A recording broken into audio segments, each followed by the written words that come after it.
Muy buenos días, estimados amigos del Grupo Radio Estéreo Mairán. Hoy es sábado 19 de diciembre de 2020 y es un grato placer darles la más cordial bienvenida esta mañana de historia. Gracias, muchas gracias por la oportunidad de convivir a través de esta pasión.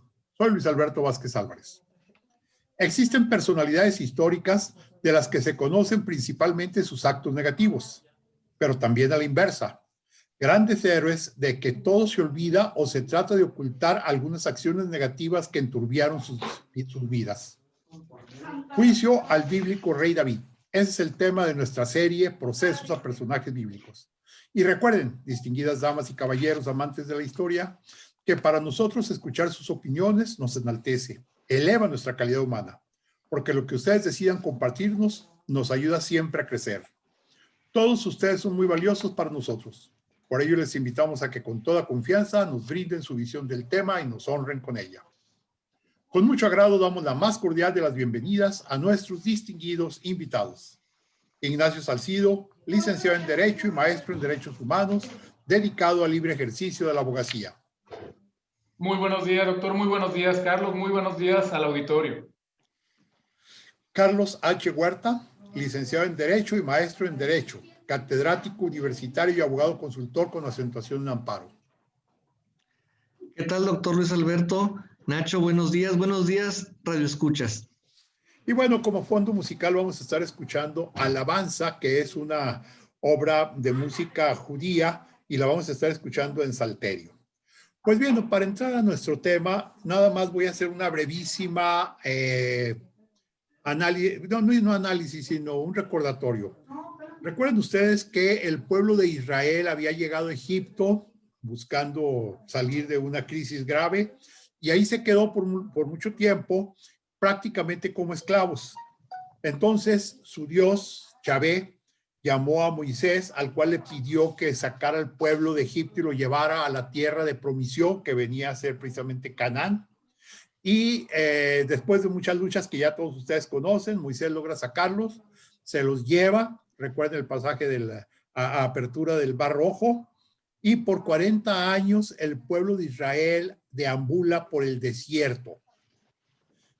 Para muchos, estos 40 años es acabar completamente con la población judía que había vivido con el concepto de esclavitud y crear un nuevo pueblo con ideas de libertad.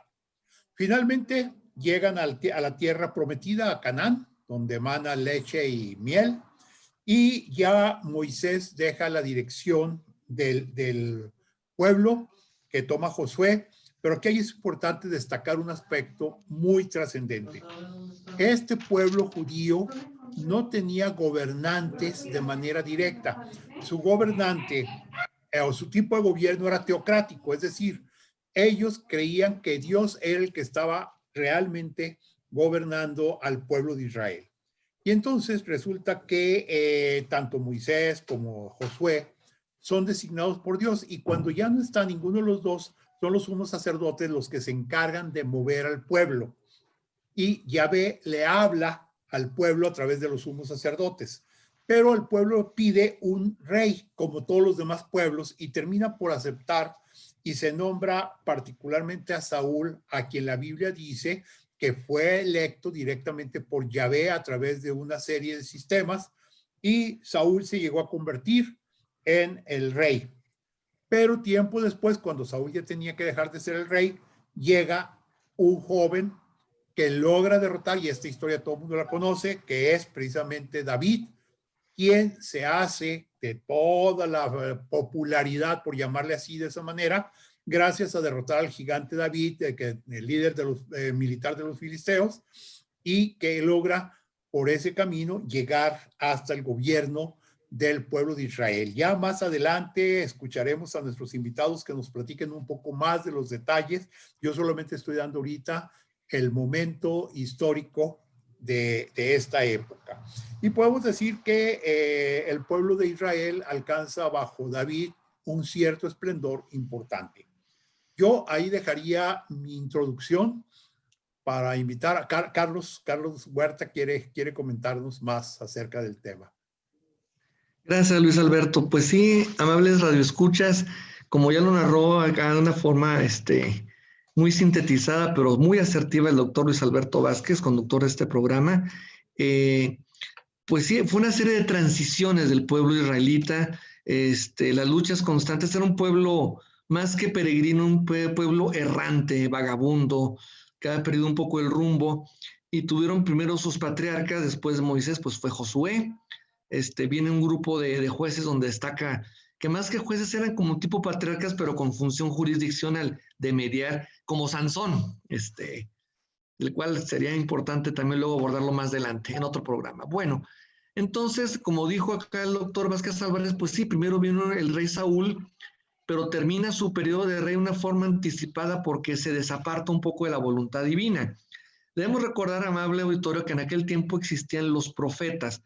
Un profeta no es como lo estamos viendo en estos tiempos, como un vidente, un gurú o un adivinador o un chamán, no. Un profeta en el sentido bíblico de la palabra era una persona que utilizaba algunos acontecimientos vívidos para poder interpretarlos y hacérselos entender a los gobernantes, a los reyes en este caso, para comprender un mejor rumbo en la vida política y religiosa. Entonces, pero desde el punto de vista bíblico se puede decir que un profeta es alguien que se había ganado la gracia de Dios. Entonces, un profeta, es el profeta Samuel, el que precisamente unge al rey David, de la familia de un padre de pastores, Jesé, que es el nombre de Jesé que también sería inmortalizado más adelante en Isaías cuando habla de la descendencia del rey David, porque se decía que María descendía de David, esa del tronco de Jesé vendrá el Salvador. Bueno, pues de ese tronco de Jesé, pues el más pequeño de todos era David, pastorcito, cantautor, se puede decir, y a quien se le atribuyen inclusive algunos de los salmos y demás. Entonces, es ungido el rey David, y precisamente otro profeta, pues el profeta Samuel, pero otro profeta que es Natán, el que también Nacho va a hablar cuando le toca intervenir, el que le hace una profecía, un encargo de Dios, Yahvé o Yahvé Sebaot o Jehová, como le queramos llamar, Elohim también, le dice que alcanzará gracia en su esplendor, que apartará toda espada enemiga de su casa, es decir, que vendrá una época de paz, que no estarán sometidos por ningún pueblo, que aplacará a otros, pero siempre y cuando contando con el favor de Dios. Y introduce una profecía, dice que de sus entrañas saldrá un vástago, anticipándose a lo que será también otra época esplendorosa, que será el reinado de Salomón. Dice, al que querré como un hijo, pero también cuando esté por caminos cerrados, lo azotaré con vara y le daré trato como quien castiga a un hombre, pero mi amor nunca se apartará de ti. Entonces, en ese esplendor es la transición del joven rey David. No dice una edad exacta, pero estamos hablando entre los 15 y 30 años, luchando contra estos pueblos, conquistándolos. Y es cuando precisamente un año, yo prefiero decir así genéricamente, un año del Señor, cuando David está en su palacio diseñando estrategias precisamente en la guerra contra los amonitas, estando con uno de sus principales generales, el general Joab, cuando sale a pasear por el balcón y a lo lejos, como estaba muy en lo alto, ve en una de los jardines de una casa a una joven que estaba tomando un baño. Esta joven, investiga su nombre, se llama Betsabé, era la esposa de otro de sus generales que estaba en el frente de batalla, Urías, y por su condición más humana que divina, pues sucumbe un poco pues esos deseos naturales y se queda prendado de su belleza, sus encantos, la manda a llamar, está muy selectivamente, con cierta premeditación cuando precisamente termina el proceso de purificación de su periodo menstrual, pues para hacerla su mujer. Y como decimos acá los mexicanos, pues le salió con premio porque se embaraza. La señora Betsabé le manda a través de un propio comunicar, estoy encinta. Y David, de una manera con una genialidad un poco perversa, hay que decirlo así, pues manda a hablarle a Urías, más que preguntando, con el pretexto de preguntarle estrategias y cuestiones de militar, le dice, pues, ¿sabes qué? Pues tómate un descanso, ¿no? Bebe conmigo y demás, vete con, y acuéstate en el lecho con tu mujer, como diciendo, tómatela tranquilo. Pero Uriel, pues lo obedece a media, sí, pues empiezan a agarrar las copas y demás. pero se queda postrado frente a las tiendas del rey David. Que es una aclaración, en esas tiendas estaba la famosísima Arca de la Alianza, que por cierto en su momento también el profeta Natán le dice, me dice el espíritu de Yahvé Sebaot que no tiene que que ya está cansado de estar así entre pieles y cueros. Él necesita un templo, el cual se concretaría años después con Salomón.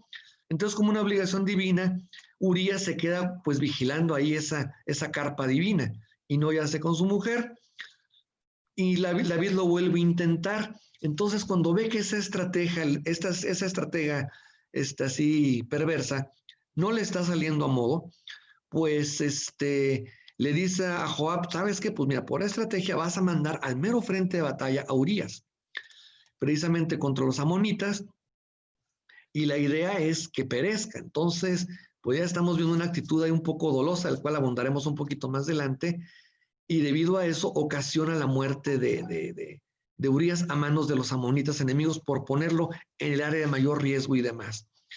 Y después se hace como un poco, como decimos acá en México, que la Virgen le habla, cuando le pide el informe a un soldado, como que le da una desconocida diciendo, ¿y por qué permitiste eso? No, pues es que mire, sucedieron estas circunstancias, pero de todos modos ganamos, bueno, pues doy la orden de que acaben con la ciudad. Así como para que simulara un poco, hacerse el sorprendido, que no fuera tan obvia su acción concertada. Y pues como dice el libro de Samuel, el libro segundo de Samuel, que es el que nos estamos documentando, eso causó desagrado ante los ojos de Dios. Entonces, allí es donde viene ya la intervención del profeta Natán como un emisario. Yo les dije que los profetas tenían esa cuestión de ser precisamente ser gente que gozaba de la gracia de Dios. Por lo general, eran un poco ermitaños, pero también con una lengua tan puntiaguda como la de una lanza. Y ya con eso termino mi intervención en esta primera parte. Gracias.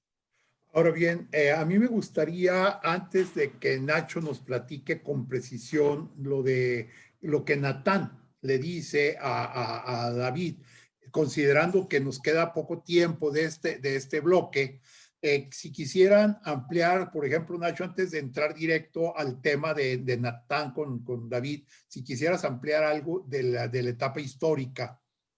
Claro, doctor, muchas gracias. De hecho, me parece importante contextualizar un poco la personalidad del personaje bíblico de David. Es decir, así como lo conocemos como un rey justo, como un rey ecuánime, como un rey grandioso que llevó al pueblo de Israel a la gloria, también desde su juventud y desde el primer momento en el que hace algo destacable, que es el asesinato del gigante Goliat, ya él daba muestras de tener un carácter férreo, muchas veces impulsivo y sangre muy fría cuando las cosas no iban como a él le parecían. Carlos nos relata muy acertadamente que David provenía de una familia de pastores y él mismo se dedicaba al pastoreo desde pequeño, y en el relato bíblico se nos va dando un perfil. Era una persona con mucho arrojo. ¿Por qué? Porque solamente salía a pastorear sus ovejas con una honda y un cayado. Eran sus únicas armas. Y también en el relato bíblico nos dice que él venció animales tan feroces como leones y osos cuando atacaban a sus ovejas, que en vez de huir cuando un león atacaba una oveja, que en vez de huir cuando un oso atacaba una oveja, mientras las ovejas corrían para el otro lado, en sentido contrario al animal salvaje, él iba derechito a donde estaba el animal atacando a esa oveja que él estaba pastoreando y mataba al animal con su honda y con su cayado. Desde allí, doctor, pues podemos darnos cuenta que no era ningún cobarde, pero también era muy arrojado, impulsivo, y eso pues va a definir en algo los acontecimientos que son materia de este programa, doctor. Excelente, muchas gracias, muy bien. Y bueno, vamos a hacer una breve pausa para continuar platicando y que precisamente nos plantee Nacho, que es el que nos va a platicar, cómo fue la situación del profeta Natán respecto de los actos que Carlos nos comentó que había realizado David. Pero vamos a una breve pausa y continuamos. Regresamos a Diálogos con la Historia. Estamos platicando del juicio al bíblico rey David. Están con nosotros Carlos H. Huerta, licenciado y maestro en Derecho, catedrático universitario. Ignacio Salcido, licenciado en Derecho, maestro en Derechos Humanos, dedicado al libre ejercicio de la abogacía.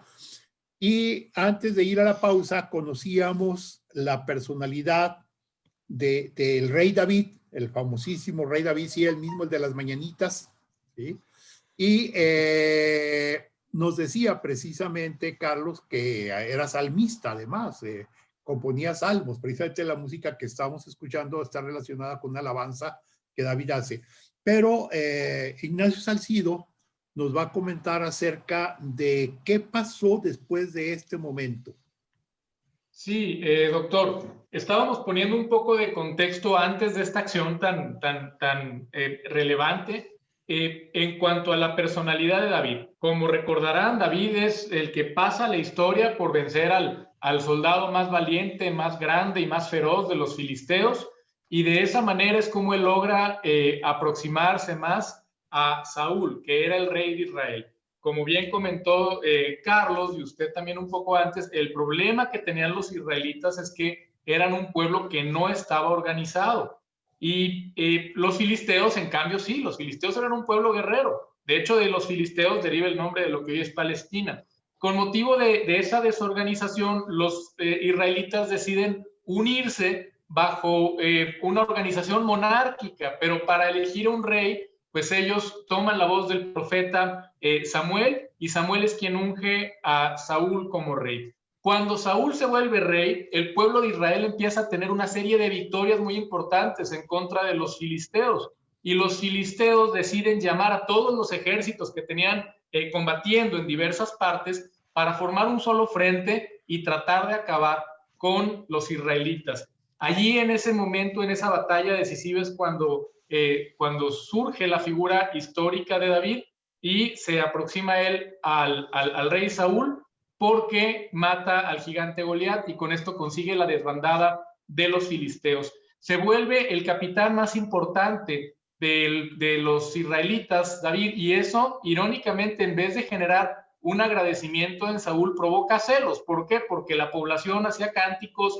tales como Saúl mató a 1000, pero David mató a 10,000. Al escuchar ese tipo de situaciones, Saúl siente muchísimos celos y ya se estaba alejando de lo que era la palabra de Dios, los designios divinos que lo mantenían en esta senda de victorias para el pueblo de Israel, y es por eso que pierde el favor de Dios y se unge a David como nuevo rey.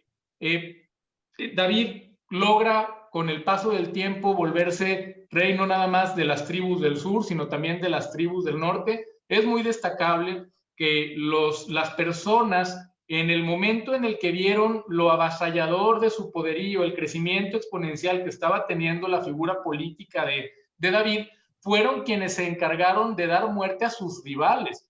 E inclusive quien dio muerte a Saúl, porque Saúl pidió, estaba ya cercado por los filisteos y le pide a uno de sus soldados que le dé muerte, y el soldado va con David esperando una recompensa, porque eran enemigos. Saúl lo perseguía y lo quería matar, y en vez de darle una recompensa, lo manda a ejecutar por haber matado sangre inocente, ¿sí? Lo mismo ocurre cuando los seguidores del rey Isbal, los jefes de su guardia, lo asesinan también y le llevan la cabeza, y David hace exactamente lo mismo. Les dice: así como en su momento ajusticié a quienes me trajeron la cabeza de Saúl pensando que iban a recibir una recompensa, a ustedes también los voy a justiciar, y se va a vengar la sangre del inocente derramada. Doctor, aquí es importante esto. No tenía ningún, muy propio de aquella época, ¿verdad? Pero no tenía ningún empacho en disponer de vidas humanas, y eso se reconoce en el relato bíblico. Desde una perspectiva actual, obviamente, pues eso no hay ninguna razón que justifique el poder disponer de la vida de una persona, pero no podemos juzgar las acciones que ocurrieron hace 3000 años, porque estamos hablando del año 1000 antes de Cristo, con los cánones morales, éticos, jurídicos actuales. Pero es muy importante esto por lo que comentaba Carlos. Ya cuando David está en la cumbre de su poderío, él tiene este incidente en el que se siente atraído por Betsabé. Betsabé es la mujer de Urías. Resulta que Urías era un hitita y era de los capitanes más valientes en las tropas que asediaban Rabá, ¿sí? Y a pesar de eso, David manda a traer a Betsabé, tienen una relación carnal, con motivo de ello hay un embarazo y David no haya qué hacer. Sucede lo que nos dijo Carlos, trata de idear, de maquinar algo para que Urías se confunda, que piense que el producto de la concepción es de él, y entonces lo llama para pedirle cuentas del asedio de Rabá, perdón. Urías se la rinde, David como que lo felicita, le dice, vamos muy bien, vete a descansar a tu casa. Pero resulta que Urías era un soldado muy disciplinado y a pesar de ser hitita, participaba en el ritual sagrado de la guerra israelita, durante el cual estaba prohibido tener unión carnal con la mujer.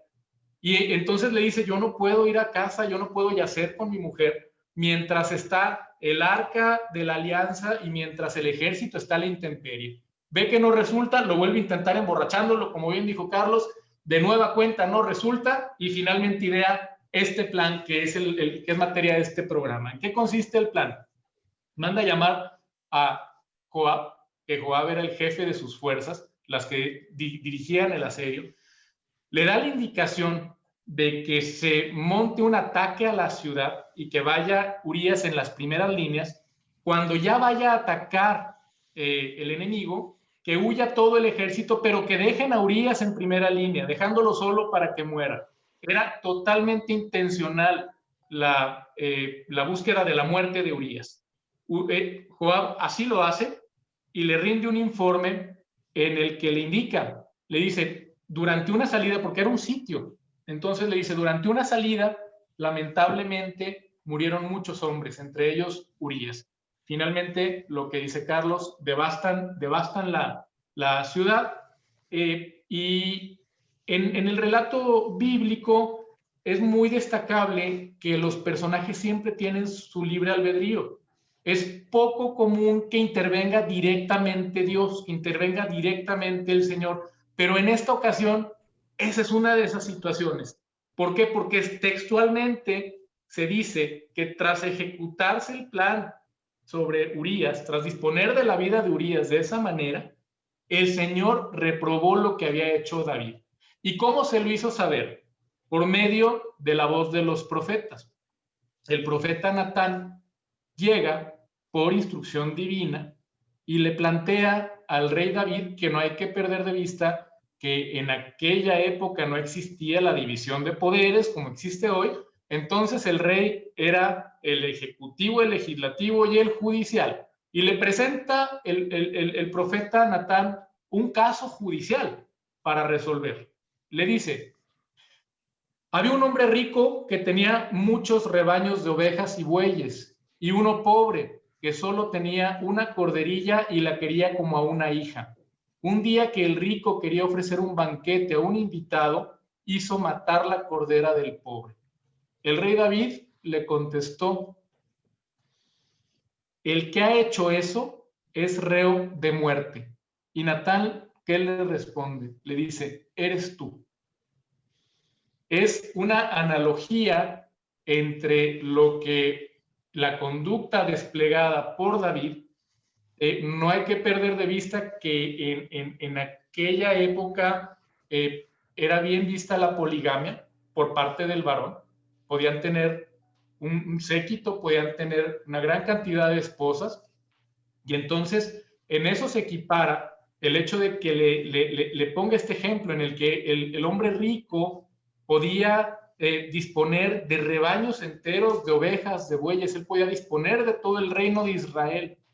Y en cambio Urías era un hombre leal, un hombre recto, un hombre disciplinado, justo, que solamente en esta analogía tenía a su corderilla que le quería como una hija. ¿Y por qué resulta también muy interesante la forma en la que Natán le plantea el problema al rey David? Porque alude a sus raíces.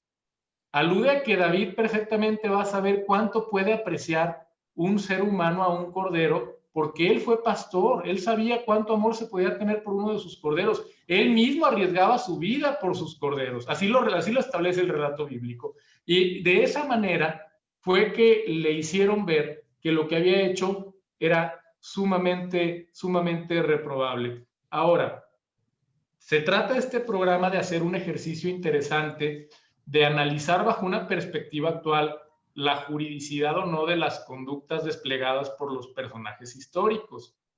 Y debo decir, Carlos es más penalista que yo, y en lo personal, salvo lo que diga Carlos, y lo voy a contradecir con mucho gusto, no encuentro... Estoy esperando. No encuentro, Carlos, no encuentro un tipo penal. No lo hallo, Carlos. No lo hallo. Mira, en lo personal yo me puse a buscar y dije, bueno, algún homicidio por dominio coactivo. Pues sí, pero resulta que el tipo penal del homicidio con dominio coactivo implica cuando el agente, que en este caso el agente sería el rey David, coaccione física o psicoemocionalmente a la víctima de tal modo que lo obliga a privarse de su vida. Pero aquí Urías no se privó de su vida. Lo mataron los enemigos. Me refiero a que no hay un suicidio. No sé, Carlos, tú dinos, para mí, bajo una perspectiva jurídica actual, pues la conducta es moralmente reprobable, pero yo diría que el rey David es inocente de cualquier delito y atento a tus comentarios. Pues, mira, Nacho, yo sé que ahorita los causalistas y finalistas y funcionalistas y tantas doctrinas que de repente nos quieren enredar a los poderes legislativos para lucirse, no tienen cabida aquí en cuanto a teorías. Yo me iría, mira, tú eras muy pequeño cuando escuché a don Mariano Azuela Huitrón en la Iberoamericana, juzgar a la propia Suprema Corte. Y yo voy a hacer algo parecido. Voy a prestar mi voz a un fiscal como si Natán fuera un fiscal, por mandato divino. Entonces yo, Natán, al servicio de Jehová Yahvé o Elohim, como le queramos llamar, acuso formalmente a David, hijo de Jesé, de haber desplegado una conducta de acción dolosa consistente en valiéndose de su subordinado, el general Joab, para inducir al general Urías a colocarse en una postura por demás riesgosa, rompiendo con la propia estrategia militar para efecto de que a la mayor proximidad y prontitud perdiera la vida a manos del enemigo, con la finalidad de hacerse de su mujer Betsabé, sobre pretexto de consolarla en su duelo de viudez. Como tú decías ahorita, Nat, bueno, eso es una acusación así técnico-jurídica que se me viene a la cabeza, que la estuve reflexionando. Podría haber una premeditación. En una premeditación, en términos penales, sabemos que es una reflexión serena de la conducta que se va a cometer. Una serie de... No podemos hablar de traición porque en este caso, pues el traidor hubiera sido Urías, pero ahí podemos decir un autor mediato, valiéndose precisamente de ese general, de esa obediencia ciega que dicen por ahí, y para la finalidad, pues quedarse con la mujer. Y citando un poco ahora volviendo, dejo lo jurídico, dejo al fiscal descansar un ratito y vámonos a lo que es el libro de Samuel. Como tú dijiste hace rato, la poligamia estaba legalmente permitida y nada más para hacer una referencia pueden consultarlo acá en los radioescuchas en el libro segundo de Samuel, capítulo 3, versículos del 1 al 5, que David, antes de conocer a Betsabé, tuvo 6 esposas. Abigail, esas 6 esposas que refiero, las tuvo en Hebrón, y a las demás fueron allá en Jerusalén. Entonces ahí sería con las que tuvo Abigail, Macá, Joguet, Abital, Egla y con cada una tuvo hijo. Y aparte, el propio libro de Samuel habla que tuvo más hijos con más concubinas y da nombres aproximados. O sea, ahí el problema es que Urías y Betsabé ya estaban unidos por el vínculo matrimonial. Eso es lo verdaderamente criticable. Y establecer esa conducta dolosa para querer cubrir su pecado y obviamente, pues, el crimen. Porque a la hora que tú dices, la alusión que le hace Natán, que dice, es que hay una persona que recibe una visita, no era tan literal, la visita era un lobo disfrazado del deseo, porque bien pudo disponer de sus ovejas, de su rebaño, sus esposas, sus concubinas. Ahí es lo que es verdaderamente reprochable, y eso desagradó al juez supremo, a quien le debía el cargo de rey, que era Yahvé o Jehová, como lo queramos llamar. Entonces fue un acto de deslealtad así al ser supremo. Y lo más tremendo es que él mismo se asume como culpable. Y aquí por lo pronto yo intervengo para más adelante concluir. Claro, muy interesante. La verdad es que veo una participación excelente de ambos. Pero vamos a hacer una breve pausa y continuamos platicando de esto. Creo que todavía hay mucho que platicar. Vamos a la... Regresamos a Diálogos con la Historia. Estamos en el juicio al bíblico rey David. Están con nosotros el licenciado Carlos H. Huerta, licenciado en Derecho, maestro en Derecho catedrático universitario, e Ignacio Salcido, licenciado y maestro en Derechos Humanos, dedicado al libre ejercicio de la abogacía. Y bueno, pues ya tenemos una visión muy amplia de los sucesos que precisamente plantea una visión de ese David que generalmente no se conoce. Pero Nacho, querías comentarnos algunos detalles más. Sí, es muy interesante la forma en la que Carlos asume el papel de acusador, y es muy completa y muy compleja la acusación que hace. Y entiendo que el propósito de este programa es este ejercicio intelectual, esta diversión mental que provoca el ver un hecho histórico bajo los cánones actuales en general. Y me llama la atención que en la acusación habla de que hay una autoría mediata por disponer de un subordinado para encubrir el hecho de que había habido un adulterio entre David y Betsabé, y que valiéndose del poder de mando ordena a Joab que ponga en la primera línea porque maximizaba la posibilidad de la muerte de Urías y que por ello esa conducta era punible. Lo que sigue sin quedarme muy claro bajo este diálogo histórico diagonal jurídico, Carlos, es, ok, muy bien, me queda claro que bajo un canon actual un adulterio no es delito. Desde ahí es inocente. En segundo lugar, en cuanto a colocarlo en una situación de riesgo debido al poder de mando que tenía, entiendo que hay tipos penales que son de peligro y no de resultado, pero el punto aquí es cuál sería en todo caso el tipo penal, porque ya estamos consintiendo que no podemos decir que es un tipo penal de resultado, porque el hecho de colocarlo en un riesgo alto, pues no necesariamente implica la producción del resultado, y por ende no puede hablarse del tipo de homicidio. Es decir, si vamos a suponer, Carlos, yo te tengo muy mala voluntad y yo sé que Colonia es bien peligrosa, y resulta que tú eres muy leal conmigo y yo te digo, Carlos, hazme un favor, vas a ir a entregar este paquete a las 12 de la noche a esa colonia que sé que es peligrosísima, y vas y no te pasa nada, a pesar de que yo tenía todas las malas intenciones. Y si llegas ahí y algo te sucede, pues tampoco es mi culpa. Me explico, creo que se puede hacer una analogía en ese sentido. Yo estaría cometiendo un delito si abuso de tu confianza, de tu buena fe, de lo que sea, y tú solo, por tu voluntad, vas a un lugar que es sumamente riesgoso, que tú mismo sabes que es sumamente riesgoso, porque la primera línea de batalla es sumamente peligrosa, y lo sabía Urías, era un capitán de trayectoria, era el más reconocido, el más valiente, es más, le gustaba el riesgo, y claro, David se valió de eso para quitarse ese problema que tenía, no sabiendo que lo estaban viendo desde arriba. Eso es lo que, y me llama mucho la atención que no lo sabía, pero de una forma muy casi poética se lo hacen saber. la verdad me agradó muchísimo la manera en la que llega el juicio de Dios sobre David. Es una manera muy ilustrativa, muy artística desde un punto de vista literario. Me agradó bastante, pero no nos quita el punto, Carlos, de que, bueno, Dios lo castiga. Pero otro tema, Dios no lo castiga. Dios no lo castiga. Él pide perdón y se arrepiente.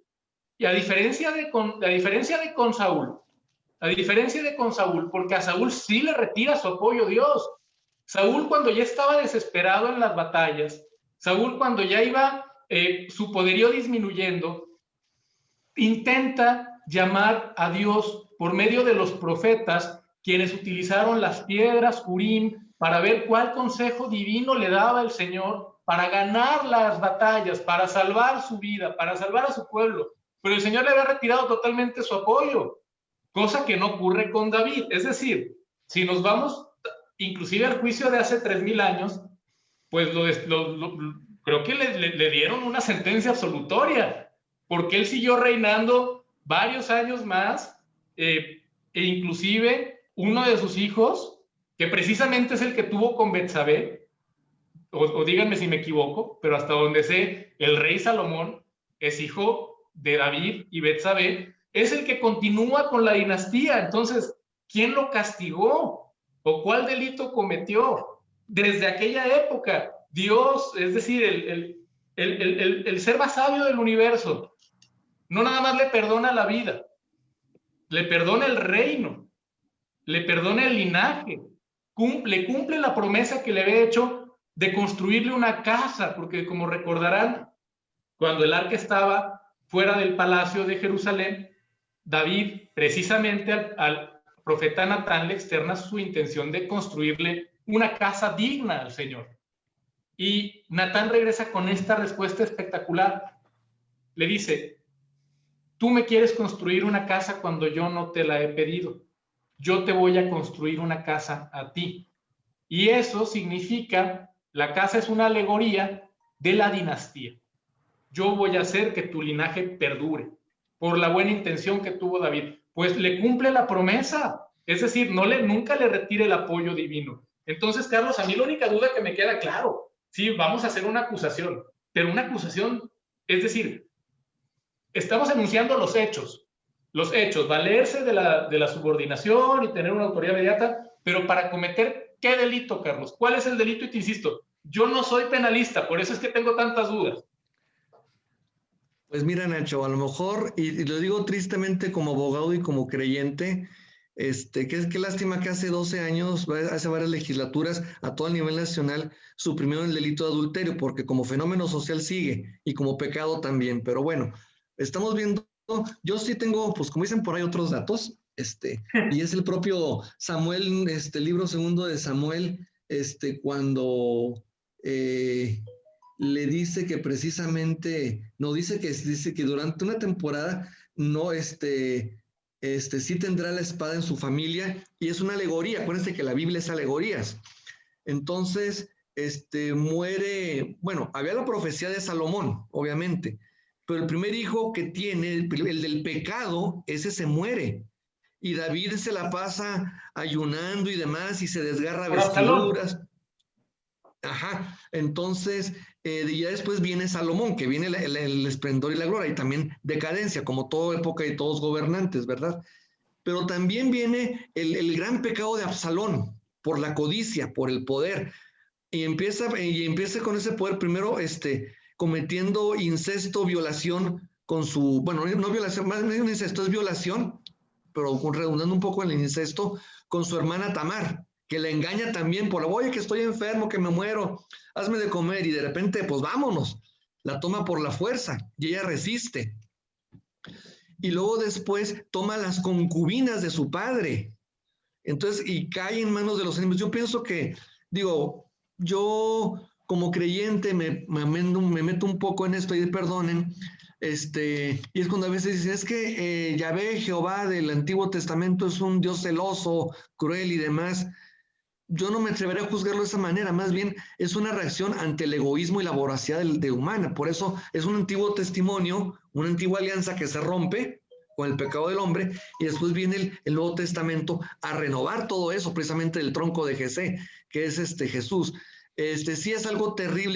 Yo siempre he dicho, y no digo que lo que pasa así sea necesariamente un castigo divino, pero es terrible, la verdad, para un padre perder a un hijo. O sea, es algo, pues no digan que así se lo hayan cobrado, pero sí fue algo terrible. Y claro, estuvo la promesa de la salvación, de la promesa de Salomón, de ese templo de Jerusalén, que por cierto, hace poco, como les decía en la grabación, platicando con unos amigos castrenses, decían, acuérdense que el templo de Jerusalén, lo que quedó es el Muro de los Lamentos, que estuvo vecino, tú lo sabes muy bien, Luis Alberto, de la fortaleza Antonia, ¿verdad? Entonces, es donde va el pueblo judío en tiempos de incertidumbre a rezar, a darse sus golpes de pecho, y implorar. Pero bueno, no quiero desviarme del tema. El tema es la culpabilidad. Yo sé que dentro de la misericordia de Dios, claro que sí es un perdón, pero como dijo, yo soy como un padre para ti, y como un hijo, cuando te falla mal un hijo, te tengo que dar tu buen escarmiento, obviamente.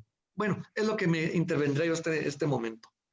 A ver, y yo pienso que aquí en este caso, si mal no recuerdo, el caso de Absalón se rebela contra su padre. En realidad es una situación en donde el hijo de David se rebela contra David, ¿sí? Y precisamente es huyendo cuando es alcanzado y es asesinado, ¿no?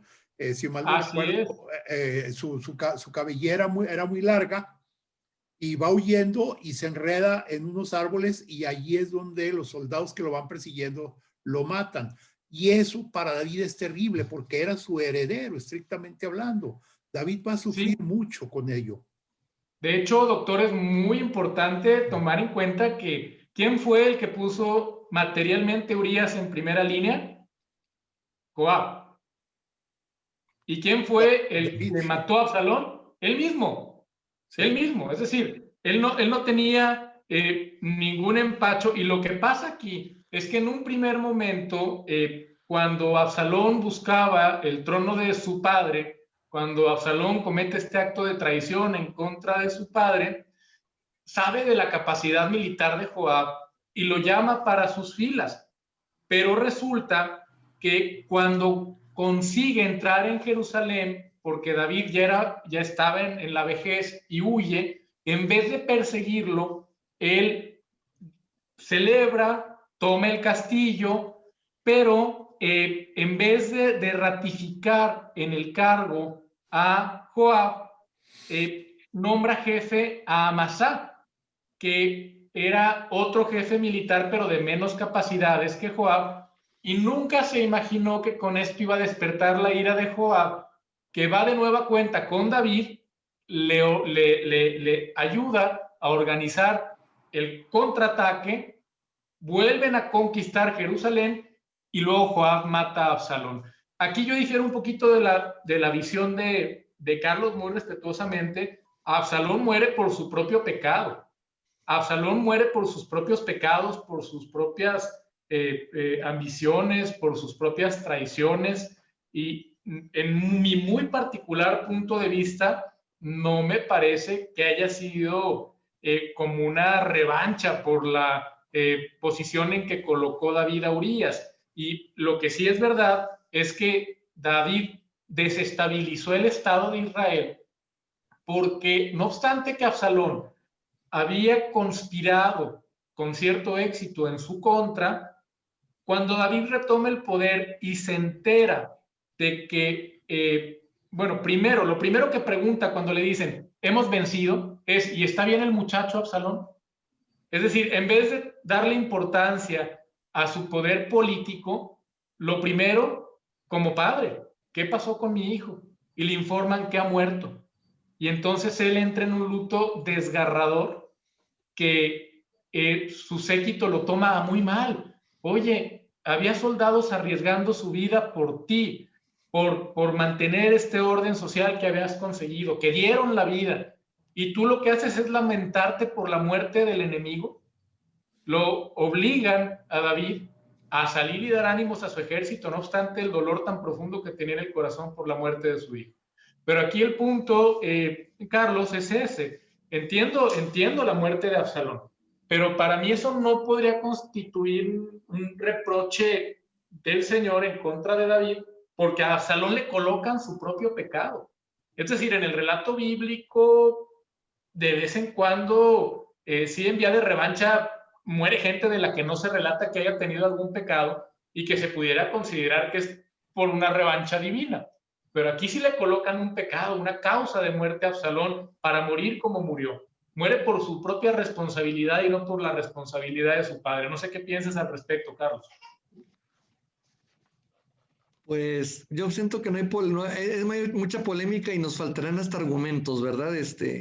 Porque la interpretación, acuérdate que en derecho todo es interpretativo. Así es. Ok, bueno, pues déjenme comentarles que prácticamente se nos acabó el tiempo. Yo quisiera pedirles, ustedes que han estado una buena cantidad de programas de este año, este es nuestro último programa del año. El día 26, que es el último sábado, no va a haber diálogos con la historia. Pedirle a cada uno de ustedes un brevísimo mensaje de fin de año para nuestro auditorio. Carlos, si gustas empezar. Gracias, doctor. Pues antes que nada agradecer la invitación que nos hiciste hace un año de ser tus invitados en muchos de estos temas. Esperemos poder seguir aportando.